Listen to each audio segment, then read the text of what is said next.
Breaking news చూస్తున్నాము. అమెరికాలో మరొకసారి కాల్పుల కలకరం రేపింది. కాల్పుల్లో 7 మృతి చెందారు, పలువురికి తీవ్ర గాయాలయ్యాయి. ఆ తీవ్రంగా గాయాలైన వ్యక్తులని ఆసుపత్రికి తరలించారు. అమెరికాలోని అయోవా అనే ఒక స్టేట్లో మాస్కటిన్లో ఈ ఘటన చోటు చేసుకుంది. 210 పార్క్ ఎవెన్యూ ఆ నివాసంలో కాల్పులు చెలరేగాయి. ర్యాన్ విలాస్ అనే ఒక వ్యక్తి కాల్పులు జరిపినట్టు గుర్తించాడు. ఆయన వయసు 52 సంవత్సరాలు. దాని తర్వాత అనంతరం తనని తాను కాల్చుకొని చనిపోయాడు. వివిధ ప్రదేశాల్లో తుపాకీ గాయాలతో 7 సంబంధించిన మృతదేహాలు మరి లభ్యమయ్యాయి. కుటుంబ కలహాల నేపథ్యంలోనే కాల్పులు జరిగినట్లు పోలీసులు నిర్ధారించినట్టు తెలుస్తుంది. వరుసగా తుపాకీ కాల్పులతో అమెరికాలో భయాందోళనలు చెలరేగుతున్నాయి. మనం చూసాం, గత వారం ట్రంప్ని చంపడానికి ఒక వ్యక్తి ప్రయత్నించి డైరెక్ట్గా వైట్ హౌస్లోకి వెళ్ళే ప్రయత్నం చేశాడు. ప్రస్తుతానికి అమెరికాలోని అయోవా స్టేట్లోని మాస్కటైన్ అనే ఒక ప్రాంతంలో షూటింగ్ స్ప్రీ అని చెప్పుకోవచ్చు. 7 వ్యక్తులు దీంట్లో చనిపోయారు, ఆ గన్మెన్తో సహా. మనం రైట్ సైడ్ బాక్స్లో చూస్తున్నాం. ఆ వ్యక్తే ఆ 6 చంపాడు. దాని తర్వాత ఆ వ్యక్తి మరొకసారి తాను కూడా చనిపోయే ప్రయత్నం చేశాడు. మొత్తం మీద తాను కూడా చనిపోయినట్టు తెలుస్తుంది. మనం విజువల్లో చూడొచ్చు. యూట్యూబ్ గైడ్ లైన్స్ కారణాల వల్ల దాన్ని బ్లర్ చేసి చూపిస్తున్నాము, కానీ విజువల్లో చూడొచ్చు. గన్ పట్టుకొని తాను అక్కడి నుంచి షూటింగ్ చేసే ప్రయత్నం డైరెక్ట్గా అక్కడి నుంచి చేస్తున్న విజువల్స్ని మనం చూడొచ్చు. సో మొత్తం మీద అమెరికాలో ఇలాంటి ఘటనలు చాలా చోటు చేసుకుంటున్నాయి ఈ మధ్య కాలంలో అంటూ పోలీసులు కూడా చెప్పుకొస్తున్నారు. ఒకసారి ఈ ఘటనా స్థలానికి సంబంధించిన డీటెయిల్స్ అన్నీ కూడా చెప్పే ప్రయత్నం చేస్తా. మధ్యాహ్నం 12:12 పోలీసులకి పార్క్ ఎవెన్యూ అనే ప్లేస్, ఆ రెసిడెన్స్ నుంచి ఒక ఫోన్ కాల్ వచ్చిందంట. వచ్చిన తర్వాత పోలీసులు ఎగ్జాక్ట్లీ ఆ విజువల్లో చూస్తున్నట్టు పోలీసులు అక్కడికి హుటాహుటిన చేరుకున్నారు. దాని తర్వాత అక్కడికి చేరుకొని చూస్తే 4 వ్యక్తులు తీవ్రంగా గాయపడి ఉన్నారంట. వాళ్ళకి బుల్లెట్ గాయాలు తగిలి ఒక ఇంట్లో ఉండడం గమనించారు. పోలీసులు వాళ్ళని ఇమీడియట్గా హాస్పిటల్కి షిఫ్ట్ చేసే ప్రయత్నం చేశారంట. కానీ హాస్పిటల్కి చేరుకునే సమయంలోనే ఆ 4 అక్కడికక్కడే చనిపోయారు. అలాగే దీనికి ఈ నలుగురితో పాటు మరొక 2 వారిద్దరు కూడా మగవారు అడల్ట్స్. ఒకరేమో మిల్ స్ట్రీట్ అనే ఒక రెసిడెన్స్లో, ఒక ఇంట్లో, మరొకరు ఒక బిజినెస్ ప్లేస్లో, గ్రాండ్ వ్యూ ఎవెన్యూ అనే మరొక బిజినెస్ ప్లేస్లో ఇంకొక 2 కూడా చనిపోయారంట. వాళ్ళని కూడా పోలీసులు కొంతసేపటి తర్వాత వాళ్ళని గుర్తించారు. మొత్తానికైతే 52 సంవత్సరాల వయసున్న వ్యక్తి మనం రైట్ సైడ్ బాక్స్లో చూస్తున్నాము. ఆ వ్యక్తి ఈ షూటింగ్స్కి అతనే కారణం అంటూ పోలీసులు చెప్పుకొచ్చారు. According to Muscatine police department chief ఆయన యాంథోనీ కీస్ చీఫ్ మాట్లాడుతూ చాలా క్లియర్గా ప్రిలిమినరీ ఫైండింగ్స్ ప్రకారం ఈ ఊచకోతకి ఫ్యామిలీ రిలేటెడ్ ఇష్యూసే కారణం, డొమెస్టిక్ రిలేటెడ్ డిస్ప్యూట్, అంటే ఒకే కుటుంబానికి సంబంధించిన వ్యక్తులను కూడా చెప్పుకొస్తున్నారు ఇన్వెస్టిగేటర్స్. ఆ 6 ఎవరైతే చనిపోయారో ఈ వ్యక్తి కాకుండా మొత్తంగా 7. సో వాళ్ళందరూ కూడా ఒక ఫ్యామిలీ మెంబర్స్కే, ఎవరైతే కాల్పులు జరిపారో అతనికి సంబంధించిన కుటుంబీకులే అంటూ పోలీసులు ప్రాథమిక విచారణలో చెప్పుకొస్తున్నారు. మరోపక్క మొదట క్రైమ్ సీన్లో ఎక్కడైతే 4 చనిపోయారో అక్కడికి వెళ్ళి 4 షూట్ చేసిన తర్వాత పోలీసులు అక్కడికి చేరుకునే సమయానికి ఈ వ్యక్తి అక్కడి నుంచి పారిపోయాడంట.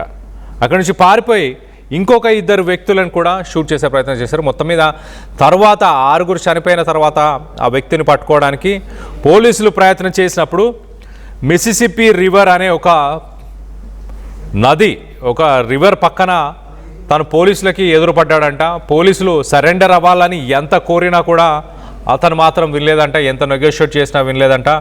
తనకి తానుగా షూట్ చేసుకొని మరి తను గాయపడి అక్కడికక్కడే చనిపోయినట్టు తెలుస్తుంది. మొత్తం మీద ఒక విషాద సంఘటన అని చెప్పొచ్చు. అమెరికాలోని అయోవా అనే ఒక రాష్ట్రంలో ఈ ఘటన చోటు చేసుకుంది. 6 వ్యక్తులని చంపేసి తాను కూడా చనిపోవడం జరిగింది. ఈ మధ్యకాలంలో అమెరికాలో మనం చూస్తే 2026లో సుమారుగా 6 నెలల సమయంలో దాదాపు 200 మంది ఇప్పటిదాకా ఇలాంటి షూటింగ్స్లో చనిపోయారంటూ అమెరికా అధికారులు చెప్పుకొస్తున్నారు. సో ఈ మధ్యకాలంలో ఇలా షూటింగ్స్ ఎక్కువ అవుతున్నాయి, గన్ యూసేజ్ ఎక్కువ అవుతుంది అంటూ అమెరికాలో చాలామంది నిరసన తెలియపరుస్తున్నారు. రానున్న రోజుల్లో కొంత స్ట్రిక్ట్ లాస్ని కూడా తీసుకురావాలి, అమెరికాలో ఉండే ప్రజలకి భద్రత కల్పించేలాగా ప్రయత్నం చేయాలి ప్రభుత్వాలు అంటూ కూడా స్థానికంగా ఉన్న ప్రజలందరూ కూడా చెప్పుకొస్తున్న పరిస్థితి ప్రస్తుతానికి. అమెరికాలో ఘోర ప్రమాదం అని చెప్పొచ్చు, ఘోరమైన ఒక దారుణమైన పరిస్థితి అని చెప్పొచ్చు. గన్స్ విచ్చలవిడిగా దొరకడం వల్ల ఇలాంటి ప్రమాదాలు పొంచి ఉన్నాయంటూ ప్రజలు మాట్లాడుకొస్తున్నారు. అలాగే దీనికి సంబంధించి మనం చూడొచ్చు ఆ విజువల్లో ఆ వ్యక్తి ఒకసారి రైట్ సైడ్ బాక్స్లో మనం చూస్తే అతన్ని ఒక ఫోన్తో పాటు రికార్డ్ చేసే ప్రయత్నం చేస్తున్నప్పుడు ఆయన డైరెక్ట్గా గన్ను తీసి అక్కడ ఎవరైతే ఫోన్తో షూట్ చేసే ప్రయత్నం చేస్తున్నారో వాళ్ళకి ఆ గన్నును పెడుతున్న విజువల్స్ని మనం చూస్తున్నాం రైట్ సైడ్ బాక్స్లో. సో మొత్తం మీద ఇలాంటి ఒక ఘటన ప్రస్తుతానికి అమెరికాలోని అయోవా అనే ఒక నగరంలో ఈ ఘటన చోటు చేసుకుంది. తన ఫ్యామిలీ మెంబర్స్తోనే గొడవ కారణంగా 6గురిని చంపి తాను కూడా చనిపోవడం జరిగింది. ఒక విషాద సంఘటన అని చెప్పొచ్చు. పోలీసులు ఎంతగానో ప్రయత్నించాడు, తనని సరెండర్ అయిపోమని చెప్పే ప్రయత్నం చేసినా కూడా ఆ మాటను కూడా లెక్క చేయకుండా మిసిసిపి అనే ఒక నది పరివాహక ప్రాంతంలో తనని తాను షూట్ చేసుకొని అక్కడికక్కడే మరణించిపోయాడు. సో మొత్తం మీద 6గురు ప్రాణాలను తీసి తన ప్రాణాలను కూడా తీసుకున్నాడు 52 సంవత్సరాల వ్యక్తి. ఈ ఘటనలో గాయపడ్డ వాళ్ళు, చనిపోయిన వారందరూ కూడా తన కుటుంబానికి సంబంధించిన వ్యక్తులుగానే ప్రస్తుతానికి పోలీసులు చెప్పుకొస్తున్నారు.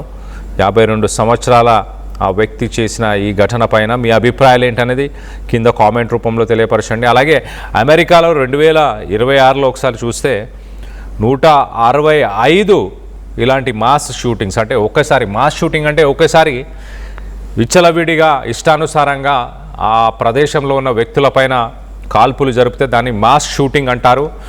సో ఈ గడిచిన 6 నెలల్లో అమెరికాలో 165 మాస్ షూటింగ్స్, ఇలాంటి మాస్ షూటింగ్స్ జరిగాయంటే దాంట్లో సుమారుగా 220 మంది ప్రాణాలు కోల్పోయారంట ఇప్పటిదాకా అమెరికాలో 2026లో. సో 6 నెలల్లోనే ఇంతమంది చనిపోయారు, 200 మంది 220 మంది చనిపోయారంటే ఆలోచించవచ్చు అక్కడ ఎలాంటి పరిస్థితులు నెలకొని ఉన్నాయో అమెరికాలో. మరి ముఖ్యంగా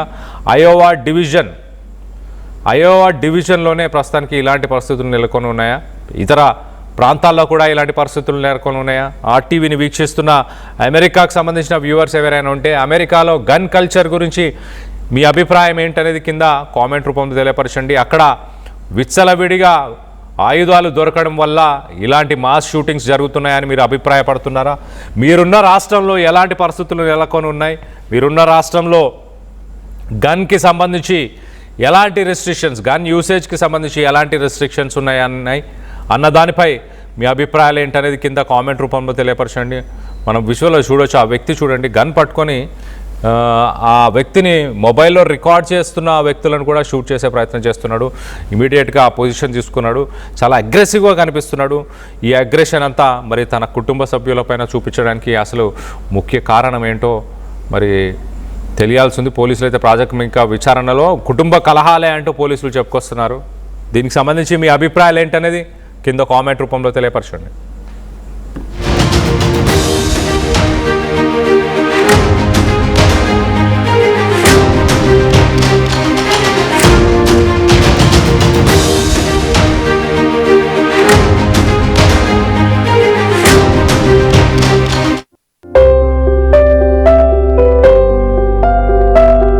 చిన్న చిన్న ఆనందాలు 35 ఏళ్లుగా నా జీవితంలో లేవు.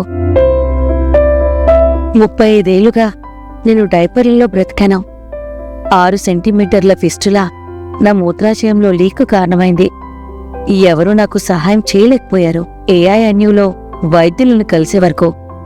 అక్కడ వారు రోబోటిక్ శస్త్రచికిత్సతో నాకు పరిష్కారం ఇచ్చారు. వారు నా ఆత్మవిశ్వాసాన్ని కూడా తిరిగిచ్చారు. Precision Care makes it possible. The Center for Robotic Surgery at AINU. At KL, experience what it feels like to be a true engineer. KL deemed to be university.